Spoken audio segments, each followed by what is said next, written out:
honored guests, esteemed faculty, proud parents, and most importantly, our incredible honorees.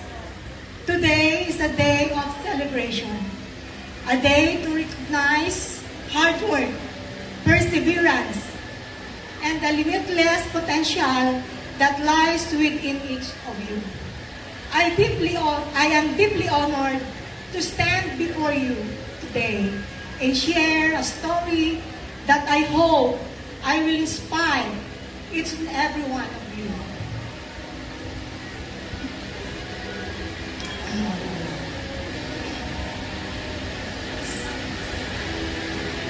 My name is Raymar Mendoza. I was born with a disability. I am deaf. My mother contracted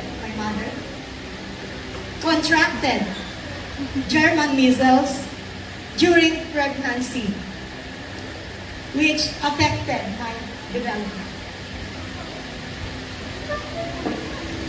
But my disability did not stop my parents and siblings from giving me unconditional love and unwavering support to pursue my dreams.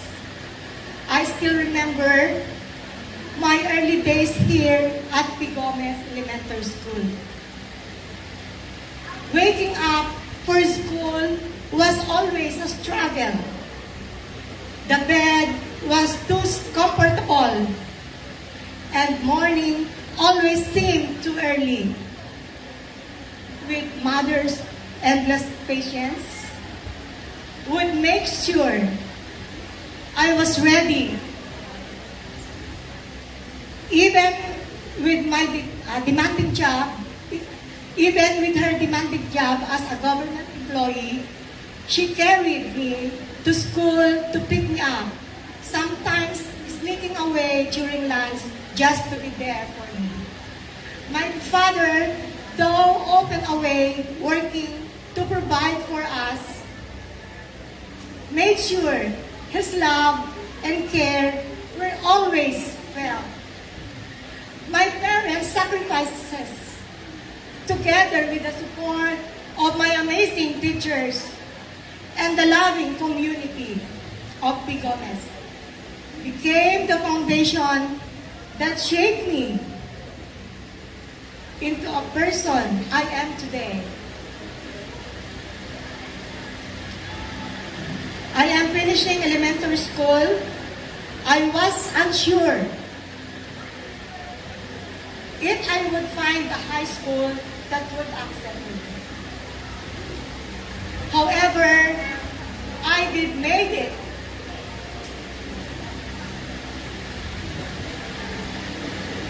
High school was tough, especially for someone like me. But with perseverance, I overcame them. Then came college, the real challenge. My late father worked tirelessly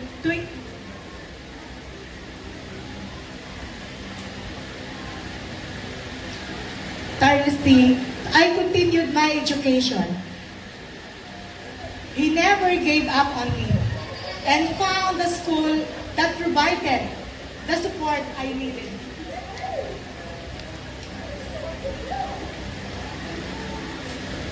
College was filled with sweat, tears, and countless obstacles.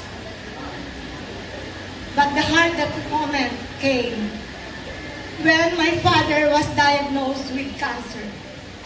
Our family was devastated, and after a long and painful fight, he passed away. It really broke me, but also fueled me. I wanted to honor my parents' sacrifices. On my graduation day, I surprised my family. I graduated as cum laude in BS Information System at Makati Science, batch 2019. It was a moment of mixed emotions. I wish my father and mother could stand before me on that stage, holding my award together. But I know he was watched proudly from above. After graduation, I was blessed to be absorbed by the National Bureau of Investigation, NBI, where I had my internship. I started as a job order employee.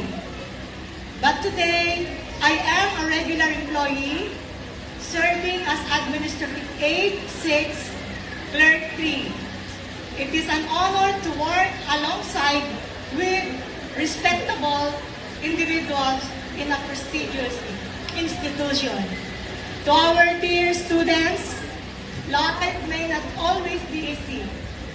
There will be moments of hardship, doubt, and confusion, but never let those moments define you. Push yourself to the limit. Never hold back just because you are different. Being different, it is not a weakness. It is your strength. Believe in yourself.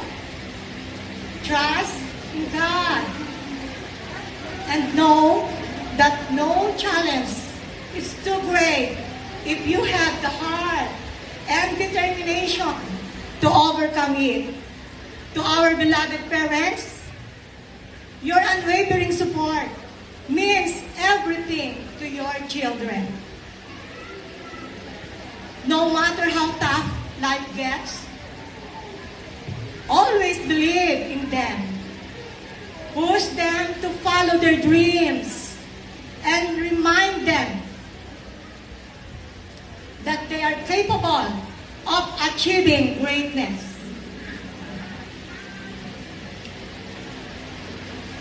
Your love and encouragement will be the foundation upon which they build their future. Challenges are not meant to break us. They are meant to mold us into a better version of ourselves. Every hardship, every struggle is a step forward toward becoming the person you are meant to be. Embrace your journey, no matter how difficult, because the struggles makes the victories even more meaningful. Finally, I want to express my utmost gratitude for this opportunity to stand before my teachers, fellow students, and the entire P. Gomez community. My story may not be extravagant, but it is filled with perseverance, love, and hope. And that's what makes it beautiful. Congratulations, keep striving, keep believing, and never stop chasing your dreams.